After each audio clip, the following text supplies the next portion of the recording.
নমস্কার বন্ধুরা, সবিতা কিচেনে সবাইকে স্বাগত। আজও আমি আরও একটা রেসিপি নিয়ে হাজির হয়ে গেছি। আজ আমি বানাবো পিঠা সিদ্ধ। পিঠা সেদ্ধ কি করে আমি বানাবো সেটা কিন্তু আপনাদের সঙ্গে আমি শেয়ার করতে চলেছি। এই পিঠা সিদ্ধ কিন্তু খেতে ভীষণই ভালো লাগে। বাচ্চা থেকে বড় সবাই কিন্তু এটা খুবই পছন্দ করে। আপনারা সবাই কিন্তু পিঠা সিদ্ধ বাড়িতে করে থাকেন। সেটা কি হয়, আপনারা দুধের মধ্যে পিঠাটা ভেজান। আমি কিন্তু দুধের সঙ্গে একটু চালও দিয়েছি। আর দেখুন কি সুন্দর ক্ষীর হয়েছে, আর দেখতেও কতটা সুন্দর হয়েছে। এই আপনারা দেখতেই পাচ্ছেন, আর দেখুন পিঠাগুলো ফুলে কি সুন্দর হয়েছে। তাহলে এই পিঠাগুলো ঝটপট আমার রেসিপিটা ফলো করে আপনারা বাড়িতে বানিয়ে ফেলুন আর সবাই মিলে খান। দেখবেন আপনাদেরও কিন্তু ভীষণই ভালো লাগবে। এই পিঠাটা বানানো খুবই সহজ আর দেখতেও খুবই সুন্দর। তাহলে বন্ধুরা দেখুন এই পিঠাটা দেখতে কতটা ভালো হয়েছে। পিঠাটা দেখতে যতটা ভালো হয়েছে খেতে ততটাই সুন্দর হয়েছে। আপনারা একবার আমার রেসিপিটা ফলো করে আমার মতন করে বাড়িতে বানিয়ে দেখুন, আপনাদেরও কিন্তু পিঠাগুলো এরকমই হবে আর পিঠা সিদ্ধটা খেতে আমার মতনই এত সুন্দর হবে। তাহলে দেরি না করে ঝটপট আমার রেসিপিটা ফলো করে বাড়িতে বানিয়ে ফেলুন আর সবাই মিলে খান। ঝটপট দেখে ফেলুন যে আমি কি করে এই রেসিপিটা বানালাম। পিঠা সিদ্ধ বানাতে গেলে পিঠা কিন্তু অবশ্যই বানিয়ে নিতে হবে। দেখুন এই যে আমি চালটা ভিজিয়ে দিয়েছি পিঠা বানানোর জন্যে। চালটাকে খুব ভালো করে এখন আমি ধুয়ে নেব। দেখুন বন্ধুরা, চালটা কিন্তু আমি খুব ভালো করে ধুয়ে নিয়েছি। এখন আমি চালটাকে পেস্ট করে নেব, যার জন্য নিয়ে নেব একটা মিক্সিং বোল। মিক্সিং বোলের মধ্যে আমি চালগুলোকে দিয়ে দেব। প্রথমেই কিন্তু বেশি জল দেবেন না, জাস্ট বোল থেকে এইভাবে চালটা ছেঁকে ছেঁকে তুলে দিয়ে দেবেন, তাহলেই কিন্তু হবে।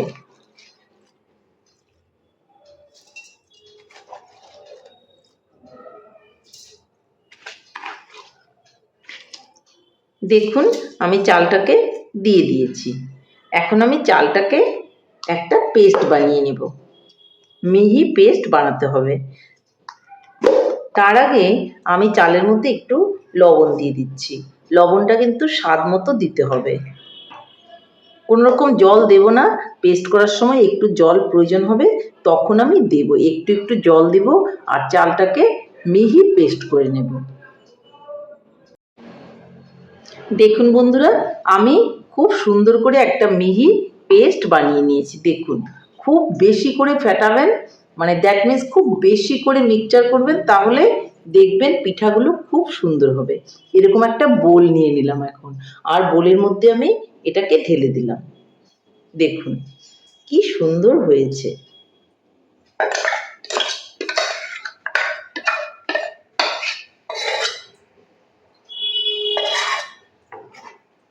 দেখুন এই বোলটা ধুয়ে একটু জল দিয়ে দেব। বোলের মধ্যে জল নিয়ে নিয়েছি আর বোলটা ধুয়ে এখন দিয়ে দেব।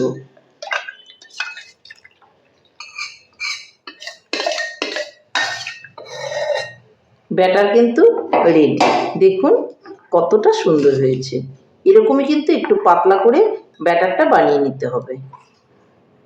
এই দেখুন। তাহলে এখন আমি চলে যাচ্ছি উনানের দিকে। দেখুন বন্ধুরা, পিঠা বানানোর জন্য আমি একটা সরা বসিয়ে দিয়েছি। সরাটা কিন্তু গরম হয়ে গেছে। এখন আমি পিঠেগুলো বানিয়ে নেব। দেখুন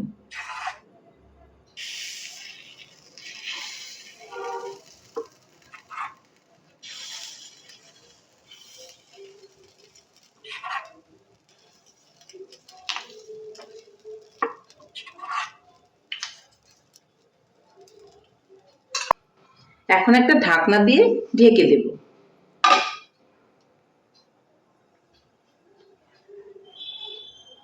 দেখুন বন্ধুরা, এদিকে কিন্তু আমি পিঠা সিদ্ধ করার জন্য এখানে দুধটাকে বসিয়ে দিয়েছি। আর দুধটা খুব ভালো করে জাল করে নিচ্ছি, দেখতেই পাচ্ছেন আপনারা।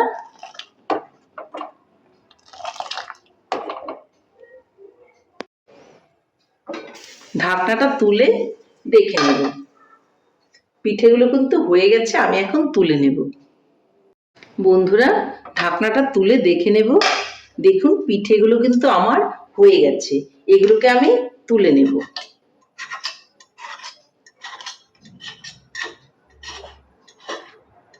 সবগুলো পিঠে খুব সুন্দর করে কিন্তু উঠে গেছে। এগুলোকে আমি সব তুলে নিচ্ছি। এই দেখুন, এখন আরো পিঠে আমি বানিয়ে নেব।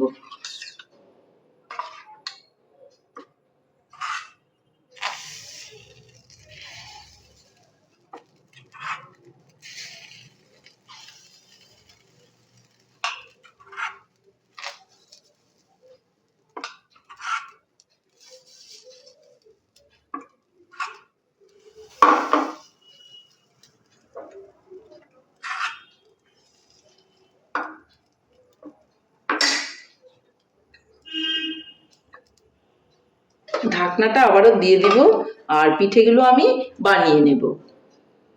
এদিকে যে আমি দুধটা বসিয়েছিলাম তার মধ্যে কিন্তু আমি এখন অল্প করে চাল দিয়ে দেব। অল্প একটু চাল আমি ধুয়ে রেখেছিলাম, সেটাকে এখন এখানে দিয়ে দেব। আর অনবরত কিন্তু নাড়তে থাকবো, তা না হলে কিন্তু চালটা দলা পাকিয়ে যাবে। দেখুন,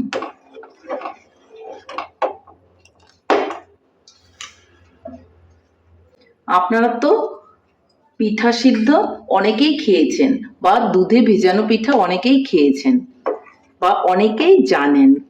আমি আমার মতন করে পিঠা সিদ্ধ বানাচ্ছি। আপনারা একবার আমার মতন করে পিঠা সিদ্ধ খেয়ে দেখবেন, আপনাদের ভীষণই ভালো লাগবে। তাহলে এটা হতে থাক আর পিঠেগুলো ওইদিকে আমি বানিয়ে নিচ্ছি। এই পিঠেগুলো কিন্তু হয়ে গেছে, এগুলো আমি এখন তুলে নেব।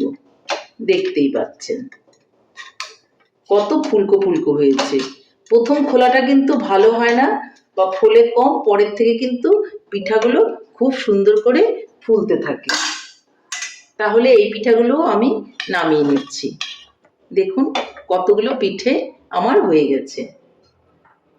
আবারও কিন্তু আমি এর মধ্যে পিঠেগুলো দিয়ে দেব আর এইভাবে করে আমি সবগুলো পিঠেই কিন্তু বানিয়ে নেব।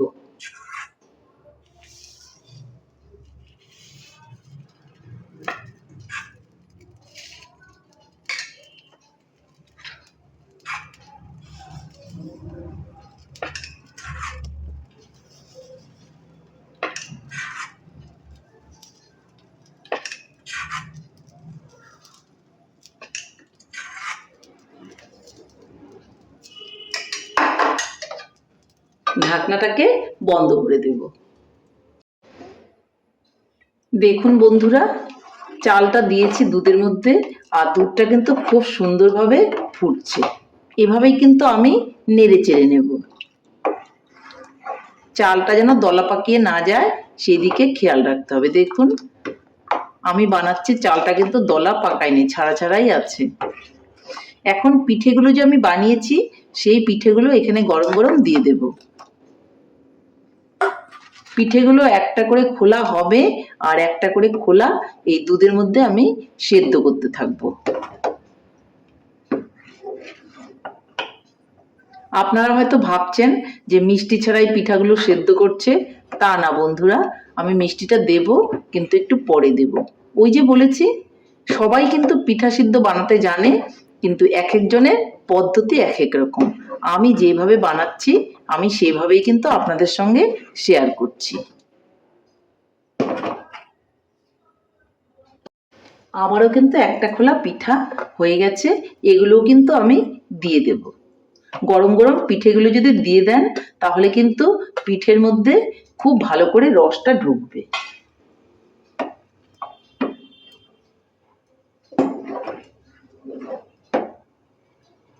পিঠেটাও সেদ্ধ হবে আর আমি যে চালটা দিয়েছি ওই চালটাও কিন্তু সঙ্গে সঙ্গে সেদ্ধ হতে থাকবে।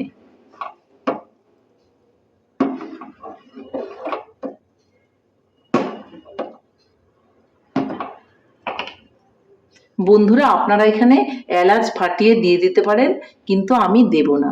যেহেতু আমি খেজুর গুড় দিয়ে বানাবো, তাহলে খেজুর গুড়ের স্মেলটাই কিন্তু ভালো লাগবে। আর আপনারা যদি খেজুর গুড় দিয়ে না বানিয়ে যদি আপনারা চিনি দিয়ে বানান, তাহলে অবশ্যই কিন্তু এলাচ দিয়ে দিবেন। দেখুন বন্ধুরা, খুব সুন্দর করে কিন্তু ফুটছে। এইভাবে কিন্তু টকবক করে ফুটিয়ে নিতে হবে। দেখুন বন্ধুরা, সবগুলো পিঠে কিন্তু আমার বানানো হয়ে গেছে, আর সবগুলো পিঠেই কিন্তু আমি দিয়ে দিলাম।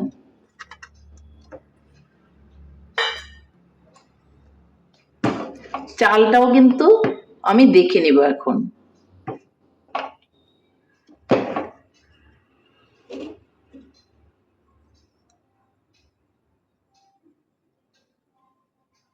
চালটাও কিন্তু ফুটে গেছে। একটু শক্ত শক্ত রাখতে হবে, তা না হলে কিন্তু ভালো লাগবে না। চালটাও কিন্তু সেদ্ধ হয়ে গেছে। এখন আমি এর মধ্যে দিয়ে দিব গুড়। এই গুড়টা আমি এর মধ্যে দিয়ে দিচ্ছি।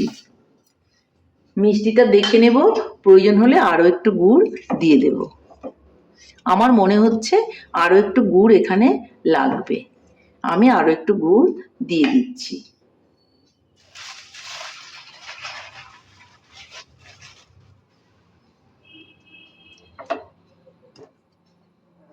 এতেই আশা করি হয়ে যাবে।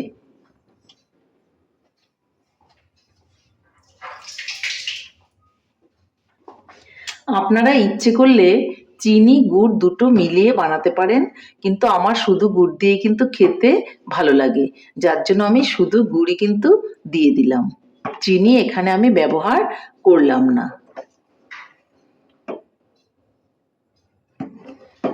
তাহলে গুড়টা দেওয়ার পর আরো ভালো করে আমাকে এটা ফুটিয়ে নিতে হবে।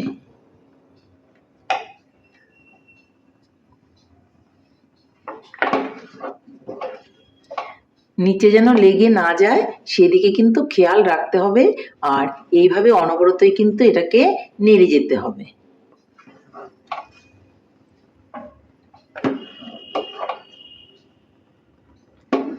দেখুন কালারটা কিন্তু বন্ধুরা চেঞ্জ হতে শুরু করেছে।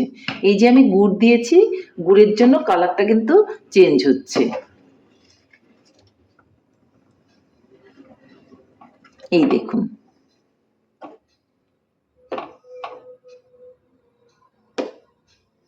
পিঠেগুলো কিন্তু ফুলে ফুলে অনেক বড় হয়ে গেছে। দেখাচ্ছি আমি, দেখুন এই যে ফুটবলের মতো ঘুরে যাচ্ছে। এই যে কিছুতেই সোজা করে তুলতে পারছি না। এই যে দেখুন কত বড় হয়েছে। এটা আজকে যখন বানাবো, আর কালকে সকালে কিন্তু আরো ফুলে বড় বড় হয়ে থাকবে, আর খেতে ভীষণ ভালো লাগবে। এই পিঠা সিদ্ধ কিন্তু ঠান্ডা হলেই খেতে বেশি ভালো লাগে। তাহলে আমি আরো ভালো করে একটু ফুটিয়ে নিচ্ছি, তারপর আপনাদেরকে দেখাচ্ছি। বন্ধুরা, আমার পিঠা সিদ্ধ কিন্তু হয়ে গেছে। উনানটাকে এখন আমি অফ করে দেব।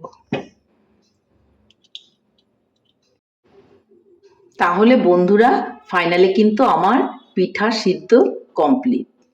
এইভাবে আপনারা বাড়িতে পিঠা সিদ্ধ বানাবেন আর সবাই খাবেন, দেখবেন খুবই ভালো লাগবে। তাহলে বন্ধুরা, আমার রেসিপিটা কেমন লেগেছে? আমার রেসিপিটা যদি আপনাদের ভালো লাগে, তাহলে লাইক শেয়ার কমেন্ট করতে ভুলবেন না। আর আপনি যদি আমার চ্যানেলের নতুন বন্ধু হয়ে থাকেন, তাহলে চ্যানেলটা সাবস্ক্রাইব করার অনুরোধ রইল। পাশে থাকা বেল আইকনটি প্রেস করে রাখুন আমার নিত্য নতুন রেসিপির আপডেট পেতে।